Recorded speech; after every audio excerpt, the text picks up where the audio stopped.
नमस्कार, मी सागर जोशी. TV9 मराठीमध्ये आपलं स्वागत आणि बातमीपत्रात आता पाहणार आहोत विविध क्षेत्रातील टॉप 9 घडामोडी. सुरुवातीला मोठ्या राजकीय बातम्या. बारामतीमधून निवडणूक न लढवण्याचे अजित पवार यांचे संकेत. मी जो उमेदवार देईन त्या उमेदवाराचं काम करा. विधानसभेला आमच्या कुटुंबातील जास्त सदस्य फिरताना दिसणार नाहीत, अजित पवार यांचं वक्तव्य. म्हणजे मी जो उमेदवार देणार आहे त्या उमेदवाराच्याच कामाच्या करता त्याच पद्धतीनं त्यांचंच काम आमच्यातले बरेच जण त्या बाबतीमध्ये करणार आहेत. अजित पवार लोकसभेची पुनरावृत्ती करणार का? बारामतीमधून न लढण्याच्या अजित पवारांच्या संकेतानंतर शरद पवार यांचा खोचक सवाल.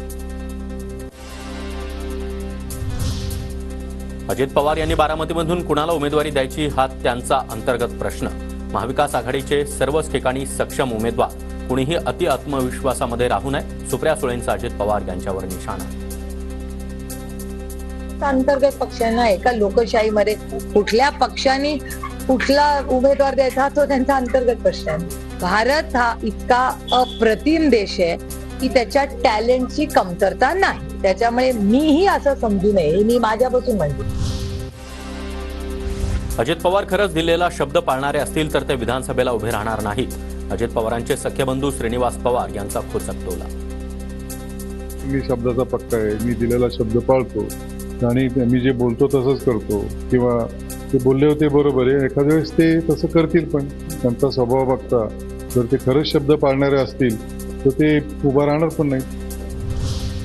हर्षवर्धन पाटील अखेर तुतारी फुंकणं. इंदापूरमध्ये कार्यकर्ता मेळाव्यात भाजपला रामराम ठोकण्याचा निर्णय.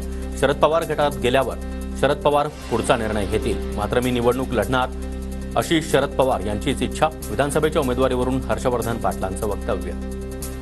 आज आपल्यासमोर हे घोषित करतो, आम्ही सर्वजण राष्ट्रवादी काँग्रेस पक्ष, शरद पवारांचा जो पक्ष आहे त्या पक्षामध्ये जाण्याचा निर्णय आज आम्ही सर्वजण या ठिकाणी जाहीर करतो. देवेंद्र फडणवीसांची भेट घेऊन त्यांच्याशी देखील चर्चा केली. कार्यकर्त्यांच्या भावना फडणवीसांना सांगितल्या. तुम्हाला काय निर्णय घ्यायचा तो घ्या, असं फडणवीसांनी सांगितलं. हर्षवर्धन पाटील यांची माहिती. हर्षवर्धन पाटलांनी तुतारी हाती घेतली. आता तुतारी वाजली नाही तर हर्षवर्धन पाटलांना पश्चाताप होईल. सुधीर मुनगंटीवार यांचा टोला. तर हर्षवर्धन पाटील यांनी घाई केली. विद्यमान आमदार दत्ता मामा भरणे यांचं मत. भाजपमधून आता ते तुतारी घेतली आहे, ठीक आहे, काय अडचण नाही, पण मला वाटतं की ते तुतारी घेतल्यावर फक्त त्यांची तुतारी वाजली पाहिजे, अन्यथा त्याचाही पश्चाताप त्यांना भविष्यात होण्याची शक्यता नाकारते. माझे चांगले मित्र आहे. हर्षवर्धन पाटलांसारखे अनेक धक्के येत्या काळामध्ये राजकारणात दिसतील. हर्षवर्धन पाटलांचं पक्षामध्ये स्वागत करताना शरद पवार यांचं सूचक वक्तव्य. स्वागत करतो. जयंत पाटील यांची त्यांची चर्चा झाली.